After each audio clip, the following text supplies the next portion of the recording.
Bamada pointi kanubaga bɛɛ lajɛlen an ka foli ani waleɲuman baw bɛɛ lajɛlen aw denkɛ don aw balimakɛ Saliya Basi Kulibali ka bɔ Bamada pointi kan an b'aw fo ka aw waleɲuman aw fɛn fɛn sɔgɔlen don an na nin waati in na an bɛ a fɔ ko aw bisimila aw ka jamukan mandi kɛnɛ kan an bɛ mun ɲɛnamayaw ye ka daminɛ ntɛnɛn fo ka taa se juma ma walasa ka dugu kunnafoniyaw ta ni ka o babu ni ka o walawalaw ye cogoya min na Delimakola komi aw yɛrɛ b'a jateminɛ kuma bɛɛ ni an bɛ sigi ka baro ninnu walawala an bɛ invité kɛrɛnkɛrɛnnen wele an ka bi jamukan ani an balimakɛ dɔ bɛ na a ɲɛnamaya ni ale tɔgɔ ye Ibrahima Sega Konare ni ale transition an ka plateforme an ka transition dɛmɛ ale porte parole ye ale yani an ka don an ka kɔrɔfɔw kɔnɔ n bɛ kuma di a ma fɔlɔ a bɛ folikan kɛrɛnkɛrɛnnen bila o la an bɛ sɔrɔ ka tɛmɛ ni an ka babu ye. Sega assalamu alaikum. Wa alaikum salam wa rahmatullahi ta'ala wa barakatuh. Bashiti. An bɛ Ala tanu kosɛbɛ. Alhamdulillah. Folikan kɛrɛnkɛrɛnlen jumɛn b'i bolo ka ɲɛsin an lajɛlikɛlaw ma nin waati in na? N ka foli bɛ Bamada lajɛbaga bɛɛ lajɛlen o mɔgɔ bɛ k'an suit bɔlɔlɔ kan nin wagati in na Mali kɔnɔ ani Mali kɔ kan ani maliyɛnden bɛɛ lajɛlen ani surtout technicien minnu bɛ Bamada net yɛrɛ la yan n'u b'u cɛsiri kunnafoni sanuman na k'a di maliyɛnden cɛ ni muso bɛɛ ma Mali kɔnɔ ani Mali kɔ kan an ka foli bɛ bɛɛ lajɛlen. D'accord. Merci bien Sega, foli diyara an ye kosɛbɛ an yɛrɛ b'i fo ka da i ka déplacement kan ka na se an ka plateau la yan. D'accord, o tɛmɛnen kɔfɛ an lajɛlikɛlaw bi an bɛna an da maga babu mun na babu belebeleba fila don an ka balan kɔnɔ babu kunfɔlɔ ale de bɛna tali kɛ an bɛɛ lajɛlen y'a jateminɛ a bɛ kalo 2 ani dɔɔnin bɔ presque kalo 3 an bɛ embargo dɔ kɔnɔ ni o embargo dara an fɛ CEDEAO fɛ n'o o CEDEAO ni o ye farafinna tilebiyanfan jamana dɔw faralen ɲɔgɔn kan ka jɛkulu sigi walasa ka u yɛrɛ ka kow ta u bolo ni o ye CEDEAO ye ni olu kɛlen don ka an ka jamana ɲangi ka sababuya kɛ ko caman ye an bɛna an da don o la ka o walawala o tɛmɛnen kɔfɛ an ka babu filanan o de bɛna tali kɛ an ka jamana kɔnɔ bi an bɛ waati min na o ye furancɛ fanga ye an bɛɛ lajɛlen b'a dɔn furancɛ fanga nalen don ka na gɛlɛya dɔw de wuli o gɛlɛya ninnu wulili hukumu kɔnɔ an b'a ye gɛlɛya dɔw fana bɛ se ka ta ka o furancɛ fanga sɛgɛrɛ bi an bɛna an da don o gɛlɛya ninnu na ni ka o walawala o la an b'a fɔ ye k'a ka partage kosɛbɛ a y'a partage walasa kunnafoniya ninnu ka se ka cari diɲɛ fan 14 bɛɛ fɛ maliyɛn fɛn fɛn bɛ yen ko jamana in kunnafoni sɔrɔli ani jamana in ka bɔ ni degun in kɔnɔ n'o ye a ka haju fɔlɔfɔlɔ ye o bɛɛ lajɛlen ka se ka kunnafoni ninnu sɔrɔ ka u to u sigiyɔrɔ la o la Sega ɲɔni an ka don an ka babu kɔnɔ i yɛrɛ i bɛ plateforme tɔgɔ la plateforme min ni o sigilen don transition dɛmɛli hukumu kɔnɔna la yala aw ka plateforme bɛ lahala jumɛn na an bɛ don min na i ko bi. Bon alhamdulilayi n ka foli bɛ i ye tuguni halisa donc ni ko ko an da don plateforme ka lahala la n tɛ se ka n da don a la cogo si la ni ma a ɲɛmɔgɔba fo yan fɔlɔ n'o ye président Ousmane Doumbia Dumble Saoudien n'ale ye transition ɲɛmɔgɔba ye plateforme an ka transition dɛmɛ o ɲɛmɔgɔba ye plateforme ye depuis a sigira don min fo ka na se bi ma a fitinin b'a jɛ san 1 na sisan donc k'a daminɛ Mali kɔnɔ yan fɔ Mali kɔ kan an ka foli bɛ a bɛɛ lajɛlen ye donc baaraw bɛ ka taga sen na i ko an y'a lasigi ŋaniya mun kama ko ka a lajɛ transition yi ka a soutenir a ka projet baw la notamment gouvernement ɲɛmɔgɔ ye docteur Sukali Kokala Mayiga n'a ye plan d'action mun bɔ ka bin ni CNT ye a valider donc halisa o hukumu de kɔnɔna la an bɛ ka baara kɛ ni o de ye donc ka daminɛ depuis transition daminɛna don min na fo ka na a bila bi la action bɛ yen ko gouvernement bɛ a ta parce que an b'a dɔn ko jagoya de transition dɛmɛni ye ka d'a kan depuis ko in daw minɛ la fɛn in ma diya groupe caman ye donc olu bɛ ka essayer waati bɛɛ ka transition senkɔrɔla ɲagasa n'a olu ye kɔnɔna mɔgɔw b'o la ani kɔkan mɔgɔw bɛ o la donc o b'a jira k'a fɔ ko aw minnu dalen don a la ko transition in bɛ se ka na ni yɛlɛma ye n'a bɛ se ka na ni Mali kura ye donc ni anw ma an cɛsiri ko in dɛmɛni la kosɛbɛ a bɛ kɛ fiɲɛ ye donc o de kama depuis ko in daminɛna an ma sigi an ma sunɔgɔ an bɛ a ko la alhamdulillah la plateforme se porte très bien aujourd'hui et puis nous avons à notre actif beaucoup d'activités ka daminɛ mouvement na ka daminɛ soutien na ka daminɛ accompagnement la ka daminɛ sensibilisation na gouvernement ka projet quoi ou la soutenir ka daminɛ an ka famaw yɛrɛ soutenir la n'an ye mɔgɔw ye u bɛ an ka famaw ka image kolon cari ou bien ka information kolon cari n'u tɔgɔ ye k'u lagosi donc an bɛ nin baara in bɛɛ de la an tɛ sunɔgɔ ka daminɛ Mali kɔ ka fɔ Mali kɔfɛ. D'accord. An bɛ aw fo transition aw ka plateforme bɛɛ fo i kelen tɔgɔ la yan k'a sababuya kɛ aw ka cɛsiri ye jamana ko la o hukumu kɔnɔna la o tɛmɛnen kɔfɛ Konare an bɛna don an ka babu kɔnɔ an yɛrɛ jateminɛw la an bɛ kalo 2 ani dɔɔnin na bi an bɛ ɲangini kɔnɔ ɲangini min ni CEDEAO ɲɛmaaw y'a ta ni ka aw da anw ka jamana kan ka d'a kan ko waleya min kɛra anw ka jamana kɔnɔ n'o ye coup d'État ye ko o dagalen tɛ a ɲɛ b'a la k'a fɔ coup d'État sanction ye an ka jamana ɲɛmaaw ani an yɛrɛ jamanadenw an bɛ ka se ka surmonter nin waati in na hali n'o y'a sɔrɔ an balima dɔw bɛ yen an kɛrɛfɛ jamana maa dɔw bɛ yen n'olu kɛn bɛ ka u ka daw yɛlɛ an ye sanni ni feere sira fɛ ani fɛn caman sira fɛ mais yala an bɛ fɛ ka mun dɔn Konare yala nin waati jan mun kɛra n'an bɛ sanction kɔnɔ n'a tɛ ka koba tiɲɛ yala maliyɛnw kan ka mun faamu o hukumu kɔnɔna la. Bon nin ko in CEDEAO ka sanction binnen an kan mɔgɔ caman y'a mafilɛ juguya ye an kan mais a ne yɛrɛ kelen-kelenna ma a diyara ne ye bari sabula n'i ma don gɛlɛya kɔnɔ i t'i yɛrɛ fanga dɔn i tɛ se ka danaya ta ka da i yɛrɛ kan Bako an bɛɛ lajɛlen kelen-kelenna force dɔ bɛ an bɛɛ lajɛlen na force belebeleba dɔ b'an bɛɛ lajɛlen na mais tant que i ma bila gɛlɛya dɔw kɔnɔ i t'a dɔn k'a fɔ ko nin fanga hakɛ b'i la ko i bɛ se ka ko dɔ dilan i yɛrɛ ye donc an bɛ sanction in bila o minɛn de kɔnɔna la donc sanction in a kɛra sababu ye maliyɛnw ma d'abord ka maliyɛnw fara ɲɔgɔn kan an tun dɛsɛlen don ka fara ɲɔgɔn kan an tun dɛsɛlen don k'a ye k'a fɔ ko ressources minnu bɛ anw yɛrɛ bolo nafolomafɛn minnu bɛ an ka jamana kɔnɔ ko a fɔ k'an bɛ balo a la an tun caman dalen tɛ a la a ka ca ni san 2 ye sisan ministre Ikasa y'a kuma fɔ a ka discours dɔw fɛ a ko ça fait plus de 2 ans ko Mali bɛ ka balo ka sɔrɔ aide extérieure tɛ ka na Faransi ka dɛmɛ tɛ ka na fɛn ninnu ka dɛmɛ tɛ ka na donc o b'a jira k'a fɔ ko an ka gestion interne ko a tagabolo de ka ɲi o b'a jira k'a fɔ ko dugujukɔrɔfɛn minnu bɛ an bolo ani an ka jamana nafolomafɛnw ni an y'an cɛsiri a matarafali fɛ ka ɲa k'a labalo ka ɲa a b'a jira an na k'a fɔ ko an bɛ se ka ko dilan anw yɛrɛ ye donc CEDEAO ka nin sanction binni a ma foyi renforcer anw fɛ ni keleya ni keleya tɛ ani badenya ani an ka se ka ɲɔgɔn minɛ a ma kɛ kojugu ye kɔni ye ne ka hakilina la. D'accord o tɛmɛnen kɔfɛ an ɲɛ b'a la k'a fɔ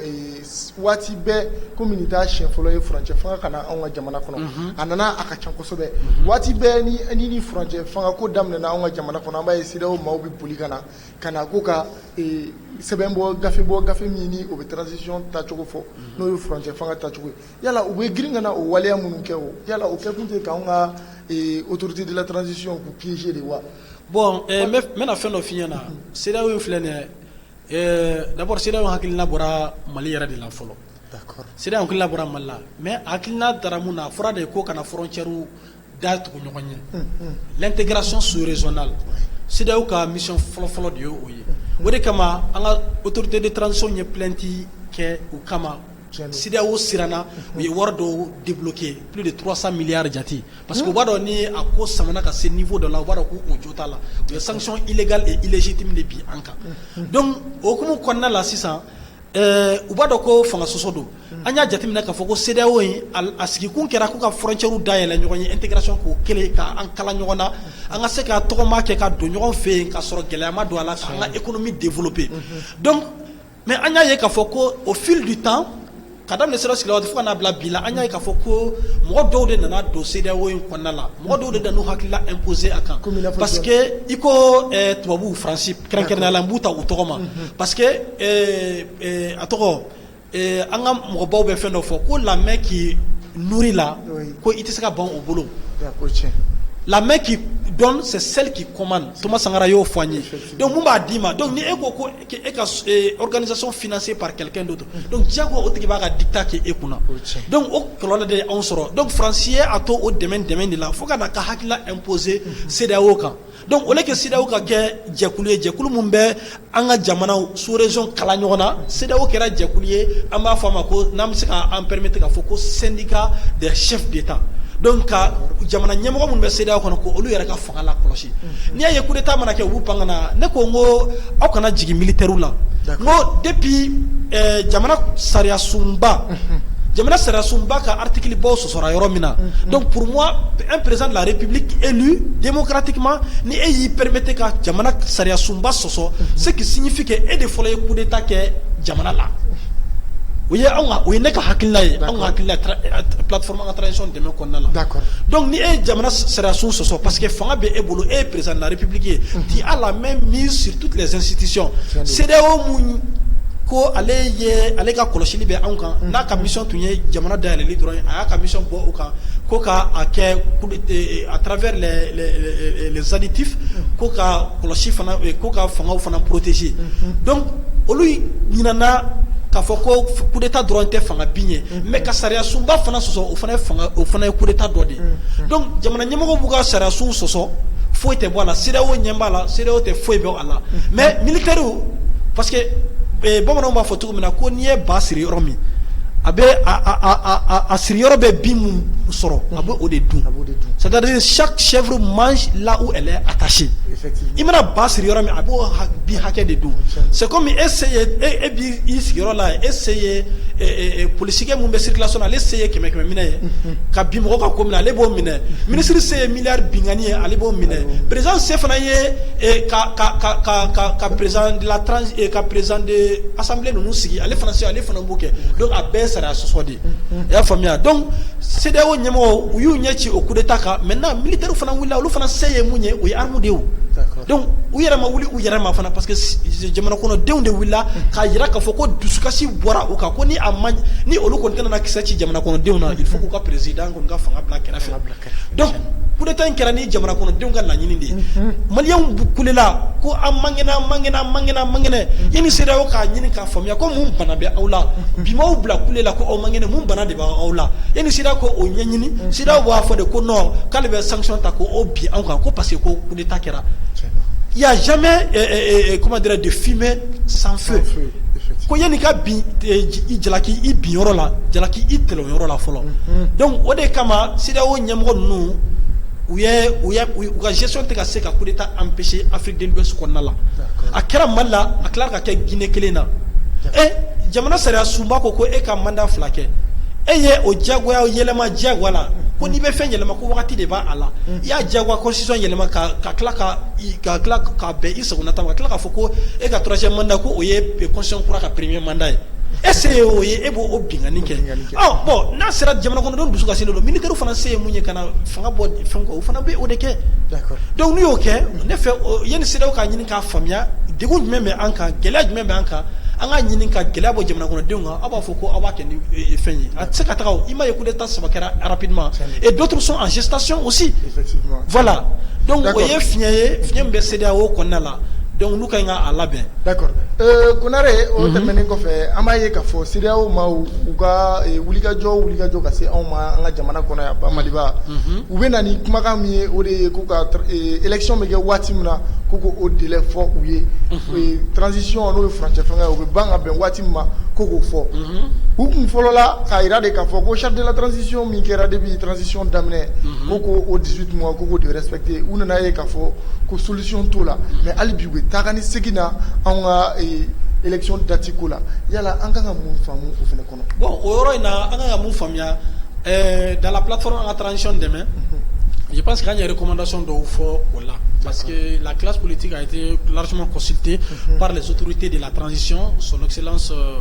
colonel Assimi Goïta et son excellence Dr Choguel Koukala Maïga an ka foli b'u ye nin kɛnɛ kan consultation belebeleba kɛ a la an y'a hakilinaw di a la an y'a fɔ o yɔrɔ la c'est vraiment hakilina bɛɛ ta en charge mais an y'a fɔ c'est an sera niveau dɔ ma an ka ngan jɔn jɔyɔrɔ la c'est vrai que nin ko in ka gɛlɛn dɛ parce que Mali kɛra premier exemple de n'i y'a ye Guinée ni Burkina ma gɛlɛyaba sɔrɔ bi parce que olu kan ka gɛlɛya mun sɔrɔ Mali de o gɛlɛya fɔlɔ nɛnɛ donc olu b'u profiter Mali ka leçon fɛ ka u ta dilan donc n'i y'a ye gɛlɛya in sɔrɔ n'a fɔra ko n'i tagara droite fɛ i fa bɛ sa n'i tagara gauche fɛ i ba bɛ sa n'i tilen i yɛrɛ bɛ sa donc o don dɔgɔma ye donc il faut savoir marcher entre les lignes il faut savoir lire entre les lignes il faut savoir gérer i ka ɲi ka i tɔgɔma cogo de dɔn donc o gestionning dɛ an ka mɔgɔw bɛ o de la quoi o de gɛlɛyani bɛ ka an sɔrɔ quoi donc olu fana tɛ taa ni risque tɛ sinon concertation kɛra a fɔra ko de 6 mois à 5 mois ne yɛrɛ bolola la an tun ka laɲini tun ye mun transition an delila ka kuma fɔ an tun taara ni 3 ans de recommandation de CICB la san saba an tun ko lors des assises nationales pour la refondation an tun y'o de fɔ u k'u assumer CNT welele k'u ka projet k'u ka assise nationale ka recommandation in jateminɛ ne yɛrɛ bolo CNT tun kan k'i prononcer a kan de ko bon jama fanba ye nin de fɔ donc nous on adopte 3 ans ou bien on adopte 2 ans ou bien on adopte 5 ans ko proposition concrète ta k'a bila ka taa CEDEAO la mais an ka mɔgɔw siranna dɔɔni n tɛ jigin u la parce que n'i tigɛ tɛ baara mun na souvent i t'a gɛlɛya ye i bɛ se k'i to duguma tuma dɔ ka critique dɔw kɛ ni i bilara a kunna i bɛ réfléchir 2 fois yanni ka agissement dɔw kɛ i y'a faamuya donc o yɔrɔ la n bɛ fɛ ka mun fɔ 3 ans 5 ans jusqu'à 5 ans mun fɔra ni négociation bɛ en cours olu sirannen don mun na n'a fɔra dɔw b'a la ko ni a ma ɲa k'an ka bɔ CEDEAO la an tɛ se ka bɔ CEDEAO la ten protocole de bɛ CEDEAO la n'a fɔra ko i ka bɔ CEDEAO la c'est un problème n'i ko k'i bɛ bɔ f'i ko protocole fɛ o protocole kɔnɔna la n'i m'a respecté i ni hakɛ mun kan a tɛ se ka d'i ma ni dun ko k'i fana bɛ dusu ta ka bɔ ten o fana n'a conséquence don peut-être i ni hakɛ mun ka kan o fana bɛ se ka u ban k'o hakɛ d'i ma donc n'o y'a sɔrɔ i labɛnnen tɛ suffisamment a bɛ se ka kɛ gɛlɛya y'i ma donc o yɔrɔ de la an bɛ o nɔnsi tɔgɔma de la dɔɔni ni CEDEAO ye mais je pense que jusqu'à présent fɛn ma arrêté kosɛbɛ tile filani kunu an y'a mɛn média international dɔw da bon hali ne tɛ kalaba sigi olu ka kumaw kan parce que a caman bɛ yen o caman média de propagande dɔ ye ko a fɔra ko 2 ans a bɛ tan mais rien n'est officiel d'abord fɛn o fɛn ma bɔ an ka jamana marabagaw da kɔnɔ ne b'a ɲini maliyɛnw fɛ Mali ko kan ni Mali kɔnɔna la mɔgɔ si kana sɔnni da o kan parce que an bɛ kɛlɛ mun na bi c'est une guerre de communication minnu bɛ ka transition sekɔrɔla ɲagasa olu de bɛ ka nin u bɛ nin kuma sugu de fɔ ten k'a sɔrɔ a ma officialiser fɔlɔ a ma sɛbɛntiya an ka jamana ɲɛ marabagaw fɔ d'accord Konare ni waleya ninnu kɔnɔ CEDEAO ka ni waleya ninnu kɔnɔ an b'a danganiya ka fɔ de ko CEDEAO tɛ anw ka degun wulili nɔfɛ dɛ mais olu bɛ élection ko de nɔfɛ an bɛ fɛ ka mun dɔn élection in bɛ ka kɛ olu de ye wa a bɛ ka kɛ anw jamanadenw de élection ka ɲi ka kɛ anw de ye o de kama CEDEAO ka ɲi ka anw de dɛmɛ mais olu bɛ ka sanction bi anw kan k'olu bɛ ka anw dɛmɛ hali n'a sɔrɔ bi bi na u yɛrɛ fana bɛ ka a gɛlɛya santi kosɛbɛ donc u y'a jateminɛ wagati dɔ la k'a fɔ ko u ka maitre minnu tun kɛlen don ka pression k'u ka CEDEAO ko in na u y'a jateminɛ wagati dɔ la k'u ka maitre n'o ye français ko o y'u fori ka bɔ u kɔrɔ donc o kɛra gɛlɛya dɔɔni ye u ma i m'a ye wagati na u yɛrɛ ye tɔn changer je prends l'exemple sur Alassane Dramane Ouattara ale yɛrɛ ye a ka discours dɔ la a ko tiɲɛ yɛrɛ la ko il admet que ko gɛlɛya bɛ Côte d'Ivoire ka nin wagati la ko c'est vrai ko sanba mana u fɛ yen Côte d'Ivoire pluviométrique yɛrɛ wagati bɛɛ san de bɛ na ye ko pluviométrique trop mais malgré ça ko san ko dɔrɔn tɛ gɛlɛya ye ko mais ko problème b'an kɛrɛfɛ jamana dɔ da la ko o fana gɛlɛya sera olu ma idem pour Macky Sall aussi son excellence le président de la République du Sénégal donc o bɛɛ b'a jira k'a fɔ ko gɛlɛya in bɛ ka se u ma an ye a ye fɛnɛ wɔlɔfɔ dɔw fɛnɛ manifestera voilà an yɛrɛ promotionnel caman bɛ yen u caman bɛ opposition na bi Ousmane Sonko ka jamakulu fɛ Sénégal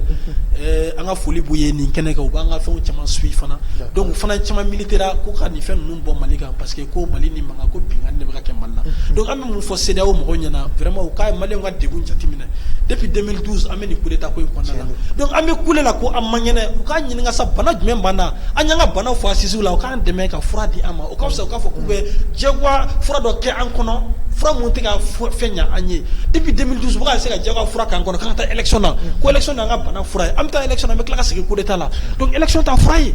gɛlɛya mun n'an na se élection ma tant que o gɛlɛya ninnu ma résolu donc an kana taga élection na an y'o de fɔ an ka jamana ɲɛmɔgɔ ɲɛna qu'il ne cède pas à la panique ça c'est de 1 de 2 n bɛna mun fana fɔ u ka élection ko in na u b'a la k'an ka taa élection na an ka taa élection na n bɛ mun ɲini Assimi ni a ka gouvernement fɛ ani CNT u k'u jila u ka kɛ ala kama même si on doit faire 4 à 5 ans an ka taa élection na ni an kunna wari ye Mali yɛrɛ ka budget national ka élection financée an k'o kɛ parce que la main qui donne c'est cette main qui commande ni communauté internationale la k'olu b'an ka fɛnw financer communauté internationale jɔn ye Mali communauté internationale tɛ dɔwɛrɛ ye France kɔ c'est la vision de la France qui est dictée au Mali dans les pays francophones. Donc, la communauté internationale va financer, ça veut dire que c'est la main cachée de la France qui va nous financer. La CEDEAO va en financer, c'est la main cachée de la France qui va nous financer. La Union africaine va en financer, c'est la main cachée de l'Union européenne qui nous finance à travers la main cachée de la France. Parce que l'Union européenne, ni Mafli, son excellence, bon, pas son excellence, le Emmanuel Macron, elle devait, voilà, Francis Djamana Nyom, elle devait, l'Union européenne, présidentielle pour 6 mois, donc, l'Union européenne n'est qu'à financer, parce que l'Union africaine nous financer. Donc, l'Union africaine qui a financé, c'est indirectement, c'est la France qui va nous financer. Et si c'est la France qui nous finance, Diagua la main qui donne là, c'est cette main qui va commander. Donc, moi, faut une autorité. Son excellence, Assimi Goïta, a eu une élection de 4 à 5 ans, a eu une élection de financement qui déjà, à travers ces 2 ans-là, comme Mali a fini avec les ressources propres, comme Mali a fini avec les ressources, comme Mali a fini avec la capacité, comme Mali a barake, comme bon. Donc, au dernier clé, quand au Lawalia, Malika vini oye, anga sika ressources mobilisées, anyeraye, alni ambede be anteye donc anga dorme do atafe. Voilà ça, anga sika élection financée anyeraye, Malien jamana nyamo mkadi Malien nikunye, no obe Malien ka hera latike, Malien ka osuandi uyerla ni obe transition kunche. D'accord. Merci bien Kounare. Igani wala lina akila familiali chama sorola la ala jalikelaw fe. Ame do ke ala ka an mambo sidaw kan nyangili. Amina. Anuga nyangili illégitime kono. Amina rabi. O temane ko fe amina na nga babu flana e ale de bena talige e alibi français fanga ko hukum kono nala. Bela jele ma don ko e jie jamana ba chama be olu kelinu ka fanga mara cogo dɔ kɛ ni an b'a fɔ o ma ko démocratie ni o bɛ diɲɛ jamana ba caman na ni o instauré yɛrɛ don anw fana ka jamana kɔnɔ yan ni an ka constitution bɛ kuma o kan kosɛbɛ o sariyaw kɔnɔna la a yiralen don k'a fɔ ko furancɛ fanga ni ka coup d'état kɛ walima ka fanga daraki ɲɛmaa la ko o dangali tɛ a kɔnɔ o de sababu bɛ na ni furancɛ fangaw ye an nana ye k'a fɔ an bɛ furancɛ fanga la nin waati in na furancɛ fanga a dabɔkun tɛ dɔwɛrɛ ye gɛlɛya min bɛ jamanadenw kan walasa ka se k'olu wuli mais an y'a ye k'a fɔ ko kɔlɔlɔ wɛrɛ fana bɛ furancɛ fangaw la yala Konare ye dakun ye damadɔ la kɔlɔlɔ minnu bɛ furancɛ fanga la yala i bɛ se k'i da don o la k'o dɔɔni walawala an ye fɔlɔ. Bon, n bɛ se ka n da don kɔlɔlɔ minnu bɛ an ka camancɛ fanga in kan bi n'o ye transition ye comme tubabu ka fɛn dɔ bɛ proverbe dɔ bɛ yen ko le vin, que lorsque le vin est tiré, il faut le boire. Bon, on a proverbe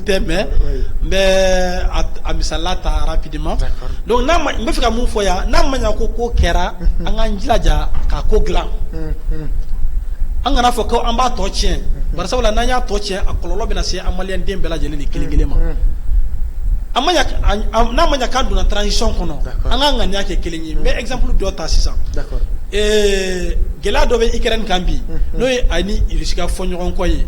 nga foli be irisi mu soutenir barsa bo kan soutenir ko sebe mali ko ina hali kle flan na wiye de memba do mali nga foli be do nga soutien buye mais me fra mu fo ikeren malgré que de gumbu kan ou sonaka franyonga président ko mo shikana bo ko beka marfata ko beko i fanga ke kele ko jamana défend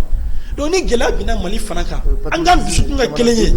wala anga dusuku nga kelenye no kera ni ko ma perem basate do ngoroso basaye to de wore konna jugu ko ke kenema jugu ko plutôt donc gela mu be an kambi adam a odoye konna jugu doye mais misalata ka dima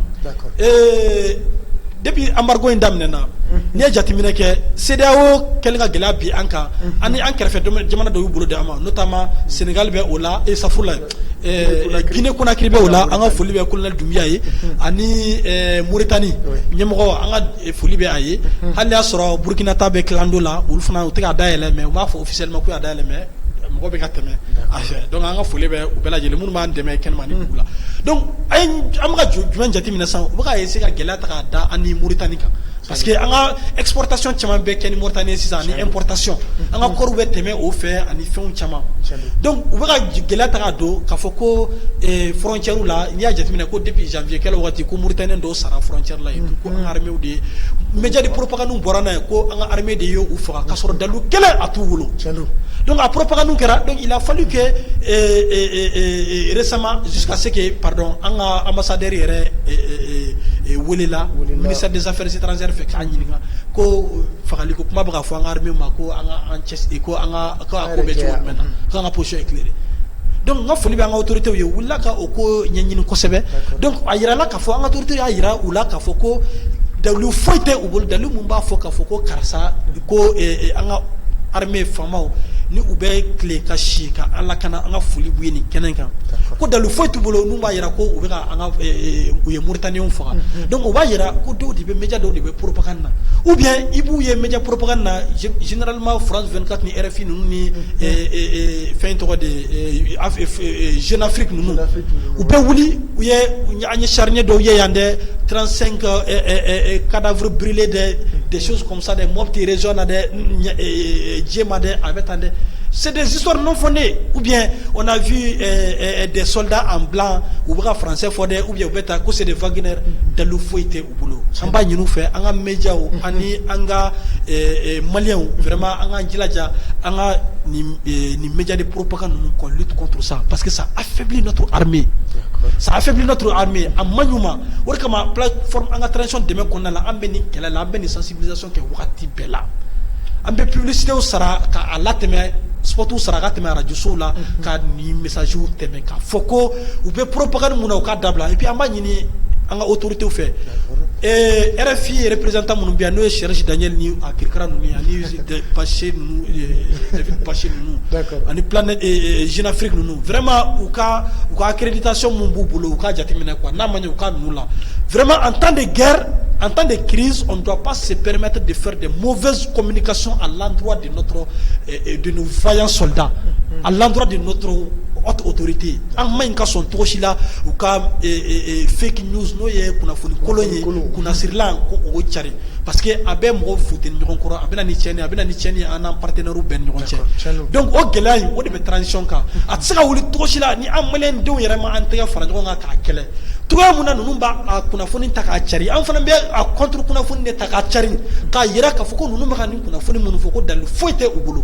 na dalu bu bolo dogodo billahi wa dalu boka d'accord kuna o tɛmɛnen kɔfɛ maa minnu bɛ yɛrɛ ni olu ye homme politique ye n'u kɛlen don k'u bolo di ɲɔgɔn ma ka cadre dɔ créer ni olu bɛ k'a jira k'a fɔ ko an ka taa élection na joona ni u tun ye a kuma fɔ yɛrɛ k'a jira k'a fɔ ko olu tɛna ni autorité de la transition ninnu reconnu à partir du 27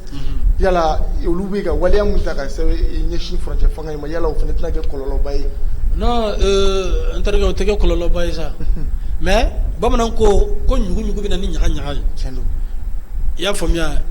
n'i ye gɔngɔndenni wulitɔ i bɛ fɛɛrɛ kɛ k'a lada yan'a ka kɛ gɔngɔnba ye nin tɛ ninnu siɲɛ fɔlɔ ye a tɔgɔ tentative d'intimidation na wagatiw tɛmɛna u y'a essayer k'u bɛ bɔ ka marche kɛ mɔgɔ ma répondre kɛ parce que ala b'a dɔn bi na Mali ko in na tiɲɛ bɛ yɔrɔ min na ala b'a dɔn kira b'a dɔn tiɲɛ bɛ yɔrɔ min na donc minnu bɛ ka nin fɔ pour moi c'est des histoires de propagande propagandekɛlaw de don ni ala sɔnna ma a tɔgɔ transition kun bɛ cɛ i tɛ ninnu mankan yɛrɛ mɛn an ka taa élection na élection mun kɛra ka tɛmɛ jɔn de bɛ olu la k'olu ma o élection in dénoncer même minnu bɛ même la majorité les membres de l'ancienne majorité excusez-moi hali olu yɛrɛ ni ɲɔgɔn cɛ fo ka bɛn ma kɛ a la o assemblée président majorité ni ɲɔgɔn cɛ a kɛra cogo jumɛn na a ma kɛ kɛlɛ ni ɲɔgɔn cɛ hali sa problème de leadership tɛ ancienne majorité kɔnɔna la n tɛ fɛ ka parti tɔgɔ fɔ yan donc c'est pour dire que olu ye propagandekɛlaw de ye mais anw fana tɛ sɛgɛn kunnafoni na n'u ko ko u bɛ intimidation kɛ de notre côté nous aussi an fana bɛ an seko kɛ kunnafoni ɲuman cari na ka ɲini maliyɛnw fɛ an k'an tɛgɛ di ɲɔgɔn ma halisa an ka jamana in dilan jamana in mɔgɔ si tɛna dilan place la i b'a dɔn ne ye mun faamuya Mali ko in na mɔgɔ caman bɛ wuli Bako ko an ye Sunjata mɔdenw ye an ye Modibo Keyita ka héritiers ye an ye Thomas Sankara ka fɛnw Haïlé Selassie ainsi de suite ana ɲɔgɔnna caman an caman b'an vanter ne lu ye Martin Luther King ninnu mais ni a waleya nana don o don bɛɛ ni Ala cɛ an caman bɛ an bila kɛrɛfɛ o de ye kɔlɔlɔ y'an ma o de kama ne b'a ɲini maliyɛn den bɛɛ fɛ bɛɛ lajɛlen ka da i yɛrɛ la bɛɛ lajɛlen ka da i yɛrɛ la k'a fɔ ko dɔnniya Ala ye dɔnniya mun kalifa i la Ala ye hakili ɲuman min kalifa i la parce que Ala kunfin tɛ yen hali kuranɛ kɔnɔ Ala ma mɔgɔ ta tɔgɔ ma ko kunfin a ko ko vous qui êtes doués d'intelligence ko n ye aw mɔgɔ minnu sɔn hakili la a ma mɔgɔ si fɔ ko kunfin donc hakili bɛ an bɛɛ la ka ko analyser an k'an jilaja yani an ka kow suit ten an ka kɛ Ala kama ni kuma nana da an kɔrɔ an ka effort fitinin ta ka ɲɛɲinini fitinin k'a la ka tiɲɛ n'a nkalon sɛgɛsɛgɛ k'o bɔ ɲɔgɔn na ka sɔrɔ ka tugu tiɲɛ la donc faso ko cogo min na Ala yɛrɛ de fɔ an ka ɲɛmɔgɔ ni Ala ye ɲɛmɔgɔya kalifa don mɔgɔ min na waati min an ka danaya ta k'a da o kan an k'o suit surtout n'an ɲɛ b'a la ko u bɛ sira ɲuman kan. D'accord Konare o tɛmɛnen kɔfɛ diɲɛ kodɔnnabaw ye jateminɛw kɛ k'a jira k'a fɔ ko furancɛ fanga a ma tɛmɛ jamana o jamana fosi la ni o jamana ma segin kɔfɛ plan caman kan yala i ka faamuyali ye mun ye o jateminɛ in kɔnɔ. Bon, c'est en fait une triste réalité, évidemment. Comme on dit souvent il faut mieux reculer pour bien sauter. Donc, tout le ni aw mena musalaha la ɲɔgɔn kan aw mena falisen kan bɛɛ b'a dɔn ko falisen bu foyi tɛ a la a bɛɛ kolo donc wagati dɔ sera an ka tiɲɛ fɔ ɲɔgɔn ye Mali politique kɛnɛ kan bi nkalon bɛɛ tigɛra ka ban Bako awɔ n'a fɔra ko élection bɛ sini Bako ne tɛ se ka na nkalon tigɛ e ye tuguni Bako ne tɛ se ka na fɔ e ɲɛna n ko Bako n ko vote n ye n bɛ goudron da e fɛ yen vote n ye n bɛ nin k'i ye vote n ye n bɛ nin k'i ye e ɲɛ mɛ ne ka pouvoir d'achat la e ɲɛ mɛ ne ŋaniya la i b'a dɔn mun bɛ yen donc nkalon bɛɛ tigɛra ɲɔgɔn ye il est temps que maintenant an ka kɔnɔtɔ jɛya ɲɔgɔn ye donc mɔgɔ b'a la bi an ka taa élection na a bɛ tan an ka to an ye erreur minnu kɛ démocratie la dans les 30 années de démocratie là qu'on tire les leçons qu'on tire les conséquences ce qui n'a pas marché bien sûr il y a eu des acquis ne ye ni ne b'an sigi bi ka kuma jabaranin kan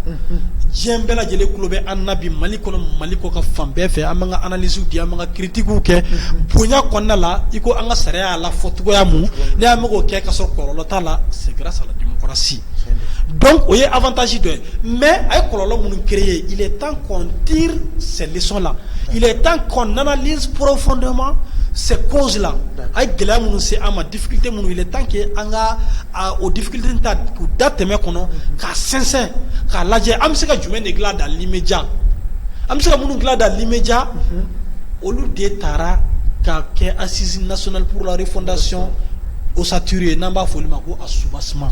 o de kama plateforme kɔnɔna la an ko an tɛ fɛ ka taa élection na cogo si la ni o soubassement in ma sigi n'i y'a mɛn n'i ko k'i bɛ étage building jɔ ou bien gratte-ciel jɔ building ni gratte-ciel to nanzarakan don ka sangaso sigi ɲɔgɔn kan fɔ 50 kɛmɛ n'i ko k'i b'o sigi sen kan n'i ma soubassement jɔ ka ɲa i tɛ se k'a jɔ n'i y'a jɔ n'a sera 15 ma a bɛ yɛrɛgoto donc an ye kɔlɔlɔ min sɔrɔ démocratie la vraiment il est temps que n b'a ɲini mouvement démocratique mɔgɔw fɛ vraiment u ka ji dɔɔni k'u ka ɲamaku ji la i ko Alasani y'a fɔ cogo min na vraiment u ka jate minɛ u ka kow lajɛ ni hakili u kana kɛ ni dusu ye dusu tɛ a bɛɛ ɲɛnabɔ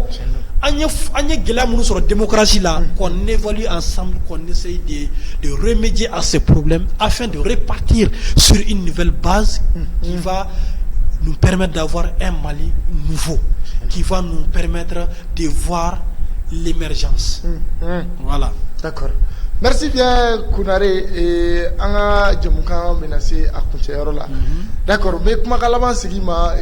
jamana in jɔliko hukumu kɔnɔna la transition réussie hukumu kɔnɔna la walasa sini an maliyɛn den bɛɛ lajɛlen ka bɔ ni kunkɔrɔta ye an ka jamana o dilanni sira kan yala kumakan laban jumɛn vraiment i ka nin kuma diyara ne i ko an ka hymne national b'a fɔ cogo min c'est-à-dire si l'ennemi découvre son front au-dedans ou au-dehors, debout sur les remparts. Vraiment, on wuli k'an jɔ. Jugu mana bɔ a kɛra kɔnɔna a kɛra kɔkan an ka wuli an k'an cɛsiri. Vraiment, mais wagati mun na bi, c'est pas le moment de se disperser. C'est pas le moment de divergence. C'est le moment de l'union sacrée autour de l'essentiel qu'est le Maliba. Maliba sɛgɛnna Maliba ɲanina Maliba sɛgɛnna politique kɛlɛ bolo bako an bɛ politicien caman mankan mɛn bi surtout CNT walankatali ko kuma mun fɔra caman de b'a la ka fɔ a bɛ ka gɛlɛya se parti politique ba caman ma dɔw b'a la ko baraji ɲini tɛ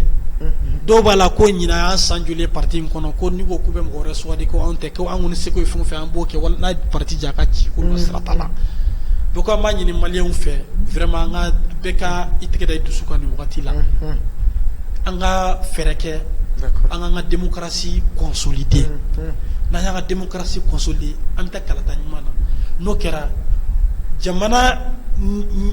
sigidaw ni jamana marabaga minnu ka kan kala bɛ taa olu ye donc n'o kɛra an bɛ jamana ɲɛmɔgɔ ɲumanw sɔrɔ donc an k'an tɛgɛ di ɲɔgɔn ma an ka jamana in an k'a bila ɲɛfɛ b'o de fɔ bɛɛ lajɛlen ɲɛna k'a fɔ an ka autorités fana ɲɛna son excellence le colonel Assimi Goïta ainsi que docteur Shekolo Kokala Maïga et tout son gouvernement les membres de du CNT et tout le monde vraiment u k'u cɛsiri u ka faso in bila ɲɛ halisa an ɲɛ b'a la ko faso in kanu b'u la mais halisa u ka faso in bila ɲɛfɛ halisa an k'an tɛgɛ di ɲɔgɔn ma an jamana kɔnɔ den minnu fana bɛ transition kɔnɔ vraiment an k'an débrouiller halisa an k'an tɛgɛ di ɲɔgɔn ma an ka soubassement kura sigi en place vraiment an ka se ka jamana kura mun ni a hamiya bɛ an bɛɛ lajɛlen la an ka se ka o bila en place donc tɛ se ka bɔ kuma la cogo si la ni an b'an ka auditeurs sanumanw bɛɛ lajɛlen fɔ Bamada net sanfɛ ani aw ka an ka réseau de partage bɛɛ lajɛlen an ka foli bɛ a bɛɛ lajɛlen ye an ka président le président de la plateforme Ousmane Doumbia Doum Saoudien donc an ka foli b'a ye a yɛrɛ ye message ci k'a bɛ ka an suit kosɛbɛ donc n yɛrɛ fana bɛ jɛkulu politique mun na ni o ye UNPRD Union Malienne pour la République et la Démocratie n'a fana ɲɛmɔgɔ ye Sulemani Diko ye nin wagati n'a sigilen bɛ Faransi a fana an ka dɛmɛ belebeleba bɛ transition ye donc an ka foli bɛ bɛɛ lajɛlen ye communicatif fan bɛɛ fɛ maliyɛnw an k'an tɛgɛ di ɲɔgɔn ma donc n ka foli bɛ i yɛrɛ ye jamana in ala k'a basigi halisa ala ka barika don Mali la que Dieu bénisse le Mali l'Afrique et que la paix règne dans le monde. Merci beaucoup Kunare an b'i fo k'i waleɲuman dɔn an bɛ i ka tɔnden bɛɛ lajɛlen fo n'o ye plateforme an ka transition dɛmɛ i yɛrɛ juru la bi kɛrɛnkɛrɛnnenya la aw ka président ba n'o ye Ousmane Doumbia ye di Doum le Saoudien a ka wulikajɔ jamana in ko la dɔɔnin tɛ bɛɛ lajɛlen b'a dɔn o la an lajɛlikɛlaw ni tun ye aw ɲɛ garizɛgɛ ye nin waati in na Bamada.net sanfɛ aw k'an bɛn sigi wɛrɛ wasalaam.